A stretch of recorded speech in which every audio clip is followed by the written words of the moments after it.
person left this comment on a video that I did about this book, The Life and Teachings of the Masters of the Far East, which is a book that was written in the early 1900s about an expedition that was done in the late 1800s about a group of scientists who went to the Far East to study masters, people who were living for hundreds of years. They look like they were in their 30s, people who could come and go from other realms. They could drop their body and manifest a new one wherever they needed. They could manifest things instantaneously in front of them. So this person thought that, he said, yeah, I read those books long ago and they're just fiction. This is a perfect example of the biblical saying, he that hath eyes to see, let him see. He that hath ears to hear, let him hear. If your mind wasn't prepared enough, so meaning you hadn't been exposed to enough information or experience to show you that what they were talking about is actually true, you would take it to be fiction, right? But now we're entering a time where our science is proving what they are saying. Hi, my name is Dr. Kat Lewis, and I like to explore the fascinating connection between science, spirituality, the nature of reality, and your health.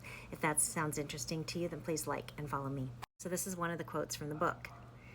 The vast sea of God's creative, unlimited, moving space is crystal clear, yet it is completely full of vibrating, emanating energy, known as aqueous substance, in which all elements are suspended in harmonious relation. So it's just unmanifest potential, ready to respond to the call of vibratory rate that will allow them to coalesce into form. It says, I didn't put this in here, but it says, when the proper vibratory influence is set up through the thoughts of the human unit, cooperating with the whole, the elements having no other course rush in and fill the mold set by the desire. This is absolute law, and none can stay its true course. Now, compare this to what Nassim Haramein, our physicist, one of our physicists at the International Space Federation, is saying. So he says, I'm going to read the bottom one first. So he's saying the vacuum is not empty. It is full, overflowing with energy. When these units come into coherence, they produce mass, form, even gravity.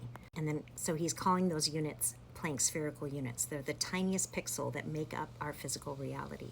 He says that Planck spherical units are tiny spheres vibrating at the smallest possible scale, composing space itself. So where they're not manifesting objects, we experience empty space. In this paper released by Nassim Haramein in October or the fall of 2023 is the first paper that is describing exactly what mass is, what mass, matter that we see is, and what gravity is for the first time ever. This is a groundbreaking paper. It has over, at this time, when I took the screenshot, is 61,000 downloads. Now it's over, I think it's like 74,000 views, maybe 71,000 downloads. So first time ever a physics paper has had that many downloads. He's saying what this image is showing here is that the reason we experience it as empty space is because of the scale that we're at. So like when you're flying in an airplane and you look down at the ocean will look flat. But as the plane starts to descend, you start to see, oh, there's some activity on the ocean.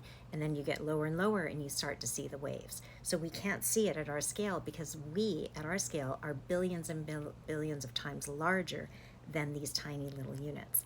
So it's really an ocean of these units that we live in. Do you think fish know that they're in the ocean? No. Well, we don't know that we're in an ocean of energy either.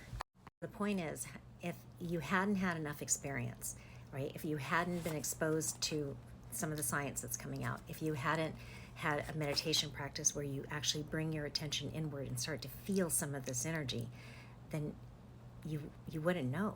You'd read the book and you'd just think it was a great story, and that's it. So if you're interested in this, I'm teaching another round of the Life and Teachings of the Masters of the Far East. They're called Spiritual Heart Meditations, where we study the Masters of the Hearts, the Masters of the Hearts, the Life and Teachings of the Masters of the Far East, and then we look at it through the view of physics, as well as we do practices so that you can start to experience this yourself.